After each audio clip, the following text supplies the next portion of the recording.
அவன் அம்மா கோவத்தில் அவனை கூட போகிறப்போ நீ என்ன பண்ண? நான் எத்துனேன். ஏன்னா பாஸ்டர் அங்கிள் சொன்னாங்க அடித்தா திருப்பி அடிப்பக்கூடாதுன்னு. அதனால் நான் என்ன பண்ணேன், எத்துறதுக்கு அவன் அடிக்காமல் இருந்திருக்கணும் இல்லை அப்படின்னு. இன்னைக்கு அதே மாதிரி தான் நம்மளும் உட்காந்துட்டு இருக்கோம். கொடுக்குற சத்தியம் யாருக்கு? பக்கத்தில் இருக்கவங்களுக்கு. அப்படி இல்லை, நமக்கு. யாருக்கு கொடுக்குற? எனக்கும் தான். அதனாலே அவ்வாறு இருப்போம் என்றால் கர்த்தர் பெரிய காரியங்களை செய்வார். ஆமென், ஆமென். மார்க்கு 1:22 மற்றும் லூக்கா 7:46. அவர் வேதபாரகரை போல போதியாமல் அதிகாரமுடையவராய் அவர்களுக்கு போதித்தபடியினால் அவருடைய போதகத்தை குறித்து ஜனங்கள் ஆச்சரியப்பட்டார்கள். லூக்கா 7:46. நீ என் தலையில் எண்ணெய் பூசவில்லை. இல்ல, அந்த மனுஷன் பேசுகிற பிரகாரமாக ஒருவனும் பேசவில்லை. ஓகே, நான் தவறாக எழுதியிருந்தால் மன்னிக்கவும். அந்த மனுஷன் பேசுகிறது போல் ஒருவரும் ஒரு காலம் பேசினதில்லை என்றார்கள். யாரை பற்றி இந்த வசனங்கள் குறிப்பிட்ட இயேசு கிறிஸ்துவின் போதனை பேச்சுக்களை குறித்தே. சில மனிதர்களுடைய இறக்கும் முன்பாக அவர்கள் சொன்ன சில வார்த்தைகளை சொல்லிவிட்டு நான் கடந்து செல்ல விரும்புகிறேன். 18ஆம் நூற்றாண்டில் வாழ்ந்த பிரசித்தி பெற்ற தத்துவ மேதை டாம் பெயிண்ட் என்று அழைக்கப்பட்ட தாமஸ் பெயின் ஒரு நாஸ்திகர்.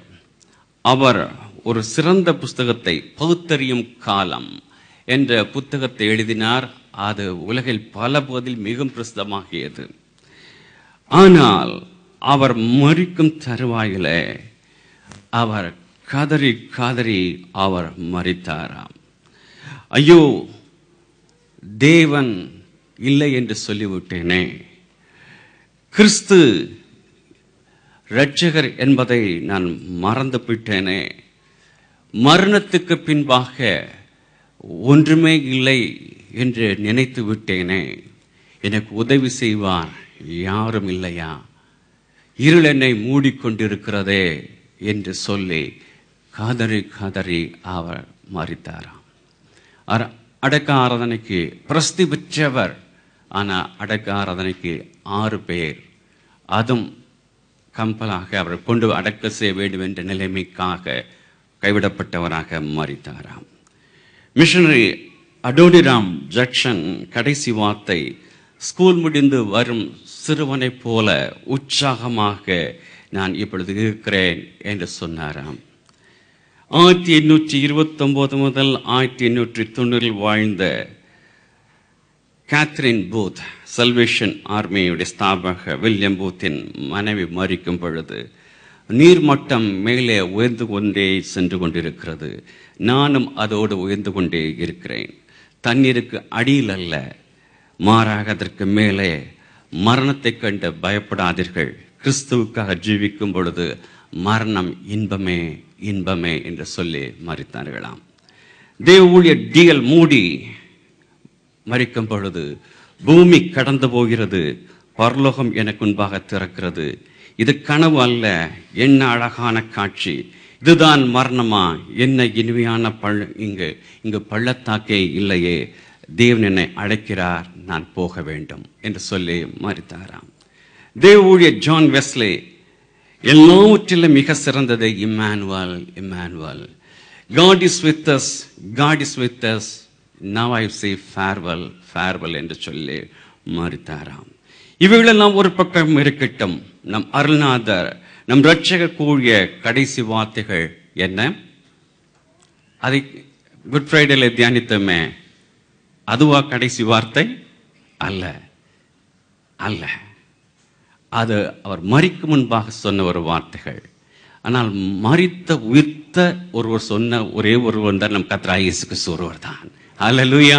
இந்த உலகத்துல மரித்த பின் மனுஷன் ஏதாவது பேச முடியுமா? அல்வின், எங்கேயா சரித்திரம் இருக்கா? ஆனால் நம்முடைய வேதத்தில் காண்கிறோம், மரித்து உயிர்த்தவர் பேசுகிறார். அல்லேலூயா. அவர் சொன்ன ஒரு 4 வார்த்தைகளைத்தான் இந்த காலை தினத்திலே நாம் தியானித்து, உயிர்த்த கிறிஸ்து இந்த சொன்ன ஒரு கட்டளைகளாக கொடுக்கப்பட்ட வார்த்தைகளை நாம் தியானிக்க தேவன் கிருபை செய்வாராக. முதலாவதாக நாம் மத்தேயு 28:19 காண்கிறோம். ஆகையால் நீங்கள் புறப்பட்டு போய் சகல ஜாதிகளையும் சீஷராக்கி பிதா குமாரன் பரிசுத்தாவின் நாமத்திலே அவர்களுக்கு ஞானஸ்நானம் கொடுத்து இந்த காரியத்தை நாம் மத்தேயு 18 மார்க் 16 அப்போஸ்தலர் 1 நான் காண்கிறோம். அதாவது சுவிசேஷத்தை அறிவியுங்கள். கிறிஸ்து நம்மை இங்க மகளாக மாற்றி இந்த இடத்துல அமர வைத்திருக்கிறார் என்றால் ஒரு நோக்கத்தோடு தான். அது நாம் அனைவரும் யார்? சுவிசேஷகர். நாம் பெற்றுக்கொண்ட அந்த ரட்சிப்பின் சந்தோஷத்தை, அந்த விடுதலையை மற்றவர்களுக்கு அறிவிக்க வேண்டும் என்பதுதான் கிறிஸ்து நமக்கு கொடுத்த தலையான ஒரு கட்டளை. ஒரு மனிதன் ஒரு போதகரிடம் உலகம் கொடுக்க முடியாத எதனைத்தான் சபை கொடுத்து விடுகிறது என்று கேட்ட பொழுது அந்த போதகர் உடனே சொன்னாராம், இந்த உலகத்தில் எங்கும் கிடைக்காத ஒன்று கர்த்தராகிய இயேசு கிறிஸ்து. வேற எந்த ஸ்தாபனமும் உனக்கு கர்த்தராகிய இயேசு கிறிஸ்துவின் மீட்பை கொடுக்க முடியாது, ஆனால் சபை ஒன்றே கொடுக்க முடியும் என்று. ஆனால் இன்று கிறிஸ்துவின் சபையாகிய மணவாட்டியின் நிலை என்னவாக உள்ளது? எனது சரி எச்சரிப்புக்காக நான் கொண்டு போயிட்டு பின்பாக நான் வருகிறேன். சபையின் வல்லமை குறித்து விசுவாசிகளாகிய நாம் அறிந்திருக்கிறோமோ இல்லையோ, சாத்தான் மிகவும் நன்றாக அறிந்திருப்பதினாலே சபையுடைய வல்லமையை குறைக்க அவன் அநேக முயற்சிகளை எடுப்பதை இந்த காலகட்டங்களிலே நாம் அதிகமாக காண்கிறோம். களைகளை விசுவாசிகள் ஊழியர் உள்ளத்தில் அவன் விதைப்பதை நாம் காண்கிறோம். ஒரு பக்கம் சுயம், பகைகள், வைராக்கியங்கள், ஐக்கிய குறைபாடுகள், தவறான கண்ணோட்டங்கள், தனக்கென்று ராஜ்யத்தை உருவாக்கி கொண்டவைகள் ஒரு பக்கம் நடந்து கொண்டிருக்கிறது. அடுத்த பக்கம் எளிமையான கிறிஸ்துவின் சுவிசேஷம் பீடத்திலிருந்து வெளிப்பட்டு ஆத்துமாக்களை ஆற்றி தேற்றி பலப்படுத்தி எச்சரித்து உணர்த்து வைப்பதற்கு பதிலாக பலவீனமான பிரசங்கங்கள் புறப்பட்டு வந்து விசுவாசிகளை பலனடையச் செய்யும் காலகட்டத்தில் நாம் இருக்கிறோம். ஏனென்றால் எதையும் சரிவீதமாக நாம் ஆகாரம் உண்டால்தான் நம் சரீரம் பலப்படும். ஆனால் இன்றோ பிரசங்கம் வருகிறது, கேட்க நன்றாக இருக்கும். ஏனென்றால் ஆசீர்வாதம் என்று சொல்லும் பொழுது சந்தோஷமாக இருக்கும். அடுத்து கிருபை என்று சொல்லும் பொழுது மிகவும் சந்தோஷமாக இருக்கும். பரிசுத்தம் என்ற பரிசுத்தத்தை பற்றி பேசும் பொழுது நன்றாக இருக்கும். அற்புத அடையாளம் என்று அங்கு ஆட வைத்து இங்கு அற்புதங்களை வைத்து சொன்னால் அதுவும் நன்றாகத்தான் இருக்கும். அந்நிய பாஷை என்ற அந்நிய பாஷையே பேசிக் கொண்டிருக்கும் பொழுது அதுவும் நல்லாத்தான் இருக்கும். பாவ மன்னிப்பு என்று சொல்லி மன்னிப்பு என்று சொன்னால் அதுவும் நன்றாகத்தான் இருக்கும். விசுவாசம் என்று சொல்லி விசுவாசத்தை வருகை செய்தால் நன்றாகத்தான் இருக்கும். ஆனால் இவைகள் அனைத்தையும் சரிவீதமாக கலந்து சபையிலே போதித்தால்தான் விசுவாசி பலப்பட்டவனாக இருப்பானே தவிர இல்லாத பட்சத்தில் தவறுவதற்கு அநேக சந்தர்ப்பங்கள் உண்டு. கிறிஸ்தியேசின் எளிமையான சுவிசேஷத்தில் வல்லமை இருந்தது, அற்புத அடையாளங்கள் இருந்தது, பரிசுத்தம் இருந்தது, கிறிஸ்துவின் மனதுருக்கம் இருந்தது, தேவனுடைய பிரசன்னம் இருந்தது, எச்சரிப்பு இருந்தது, மன்னிப்பு இருந்தது. உண்மையா இல்லையா? ஆனால் விசுவாசிகளே வஞ்சிக்கப்பட்டு போய்விட வேண்டாம். வெளுத்ததெல்லாம் பால் அல்ல. கிறிஸ்தவ டிவி சேனல்களிலே வருவதெல்லாம் விசுவாசத்தை வர்த்திக்க செய்யும் காரியம் அல்ல. பீடத்திலிருந்து புறப்பட்டு வரும் செய்திகளை எல்லாம் எவ்வாறு ஒரு அன்னப்பறவை தனக்கு முன்பாக வைத்திருக்கும் பாலும் தண்ணீரும் கலக்கப்பட்டதில் இருக்கும் பாலை மட்டும் அது அருந்துமாம், அவ்வாறு அருந்தாத பட்சத்தில் பலவீனம், ஆவிக்குரிய பலவீனம் சபையும் உங்களை தாக்கும் என்பதை மறந்து விடாதீர்கள். சிறிது காலத்துக்கு முன்பாக அமெரிக்காவில் உள்ள மயாமி பட்டணத்தில் தேசிய கிறிஸ்தவ மகாநாடு ஒன்று நடைபெற்றதாம். அதிலே சபை போதகர்கள், மூப்பர்கள், சகோதர சகோதரிகள் அனைவர் கலந்து கொண்டார்கள். அதிலே ஒரு கருத்து கணிப்பு எடுக்கப்பட்டதை பார்க்கும் பொழுது மனம் மிகவும் வேதனையாக இருந்தது. கலந்து கொண்டவர்கள் கொடுக்கப்பட்ட கருத்து கணிப்பில் 33% தேவன் பிதா என்ற ஒருவர் இருக்கிறார் என்பதிலே சந்தேகம். 36% கிறிஸ்துவின் தெய்வீகத்தில் சந்தேகம். 31 விழுக்காடு இறப்பிற்கு பின் ஒரு வாழ்வு உண்டு என்பதில் சந்தேகம்.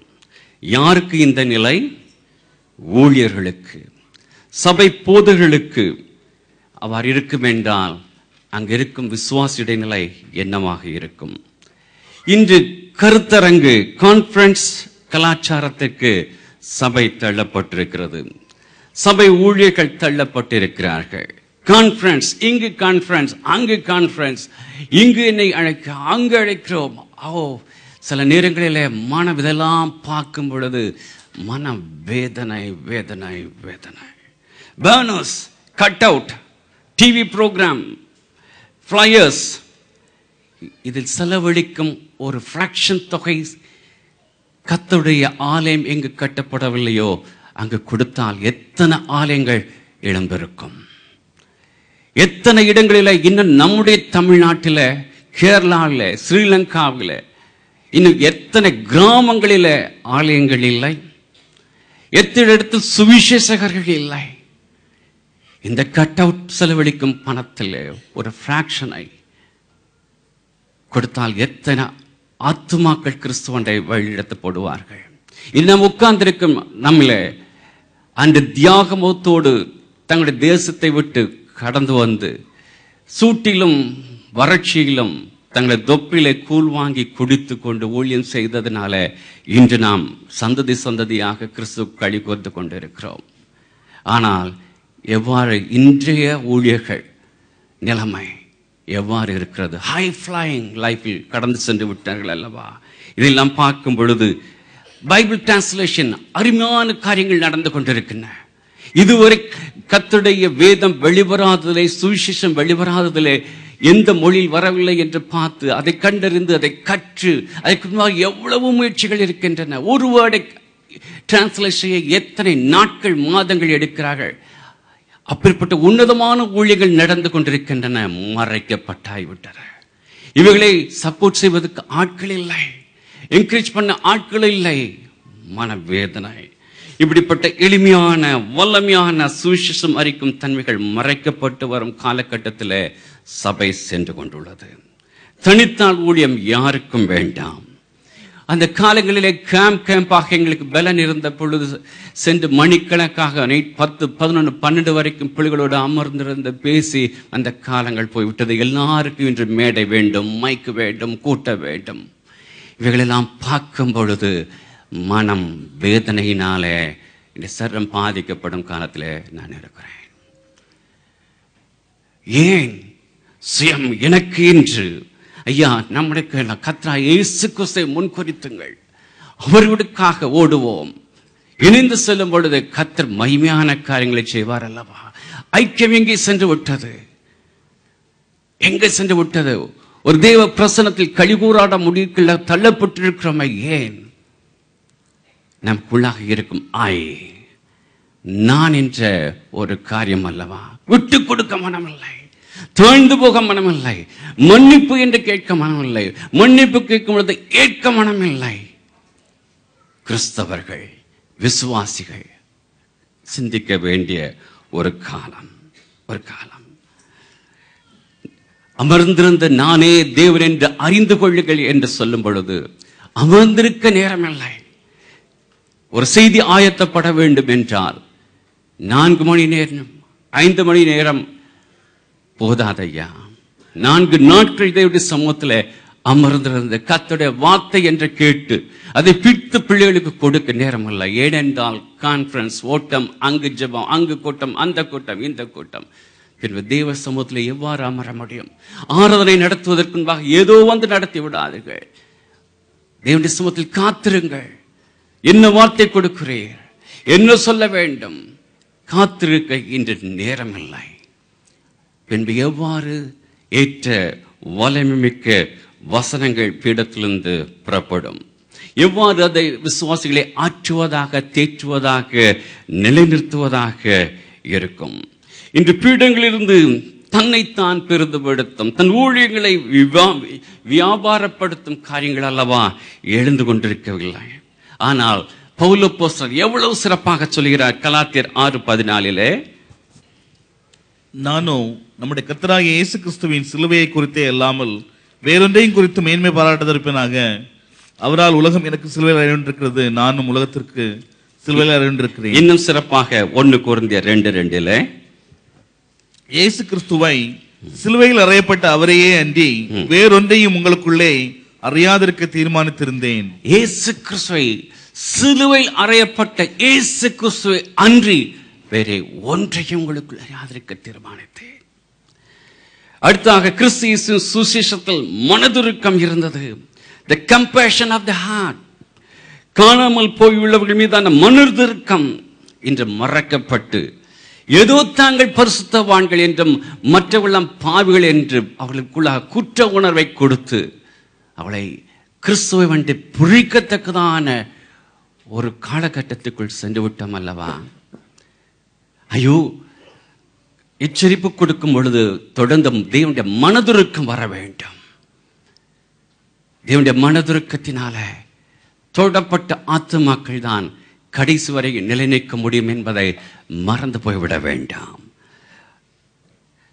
அதைத்தான் கர்த்தராகிய இயேசு கிறிஸ்து செய்தார். மத்தேயு 11:28 வருத்தப்பட்டு பாரம் சுமக்கிறவர்களே, நீங்கள் எல்லாரும் என்னிடத்தில் வாருங்கள், நான் உங்களுக்கு இளைப்பாறுதல் தருவேன். வருத்தப்பட்டு பாரம் சுமந்து கொண்டிருக்கிறான். அவனை இன்னும் குற்ற உணர்வுக்குள்ளாகாத வண்ணம் இளைப்பாறுதல் கொடுக்கத்தக்கதாக கிறிஸ்துவண்டை வழிநடத்தத்தக்கதான் நாம் அழைக்கப்பட்டிருக்கிறோம். வெளிப்படுத்தல் 29:17 அதைத்தான் நாம் பார்க்கிறோம்.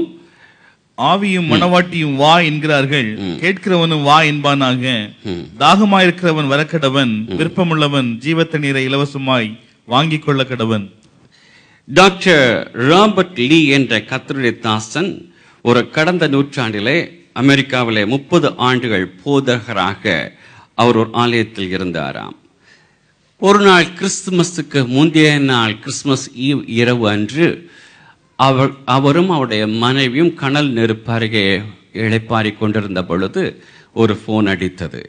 மனைவி சொன்னார்கள், நீங்கள் கடந்த வாரம் முழுவதும் ஊழியம் செய்ததினாலே மிகவும் டயர்டாக இருக்கிறீர்கள், போனை எடுக்காதீர்கள் என்று. ஆனால் மனதுருக்கத்தினால் அவர் அந்த போனை எடுக்கிறார். எடுக்கும் பொழுது மற்ற பகுதியில் இருந்து ஹாஸ்பிட்டலில் இருந்து ஒரு நர்ஸ் அழைக்கிறாள். ஐயா, நீங்கள் தானே லீ, டாக்டர் லீ? ஆம். ஒரு பெண், வாலிப பெண் தற்கொலைக்கு முயற்சித்து மரணத்தின் விளிம்பிலே இருக்கிறாள். அவளுக்கு வந்து நீங்கள் சுவிசேஷத்தை அறிவிக்க முடியுமா என்றதும் உடனடியாக அவர் கார் எடுத்துக்கொண்டு கடந்து சென்றார். அங்கு சென்று அந்த பெண்ணுடைய படுக்கையிலே குனிந்து கர்த்தராகிய இயேசு கிறிஸ்துவின் சுவிசேஷத்தை எவ்வளவோ சொல்ல பார்க்கிறாள். ஆனால் she crossed the line. Delirious ஸ்டேஜுக்குள் சென்று விட்டாள். அவர் சொன்னது ஒன்றுமில்லை, இறந்து விட்டாள். கடந்து வருகிறார். 4 மணி நேரத்துக்கு முன்பாக மனைவி காத்திருக்கிறார்கள். இவர் மாமெல்லாம் சூழ்ந்து போய் வருவதை தோற்றத்துக்கு, என்ன ஏற்பட்டது உங்களுக்கு, சுயநமாயிட்டீர்களா என்று கேட்ட பொழுது அவர் கண்ணீர் வடித்தவராக, இல்லை, பல ஆண்டுகள் வாழ்ந்திருக்க வேண்டிய ஒரு உயிரை, ஜீவனுள்ள கிறிஸ்துவோடு நித்திய காலமாக இருக்க வேண்டிய ஒரு ஆத்மாவை, கிறிஸ்து எதற்காக மண்ணுலகத்தில் வந்து தன் ஜீவனையே கொடுத்தாரோ அந்த ஆத்மாவை என் கண்களுக்கு முன்பாக சத்ருவானவன் கொண்டு செல்ல விட்டு விட்டேனே என்று கூறியபடி நின்று விடாது. அதன் பின் அவருடைய பிரசங்கங்கள், ஊழியங்கள் அனைத்தும் கிறிஸ்துவின் மனதுருக்கத்தால் நிறைக்கப்பட்டு இவ்விதம் பாவக்கட்டிலிருந்து விடுவித்து கிறிஸ்துவண்டை வெளுத்துவதாக இருந்ததாம். ஒரு பழைய பாடல் ஒன்று பிள்ளைகள் தெரிந்தால் அதை படித்தால் நலமாக இருக்கும். விலக யாதொரு கதி இல்லாதவன் உலகை நம்பலாமோ? நான் ட்ரை பண்றேன். விலக யாதொரு கதி இல்லாதவன் உலகை நம்பலாமோ? சிலுவை பாவி கடைக்கலமல்லவோ, சீக்கிரம் ஓடிவாயே வா பாவி மலைத்து நில்லாதேவா.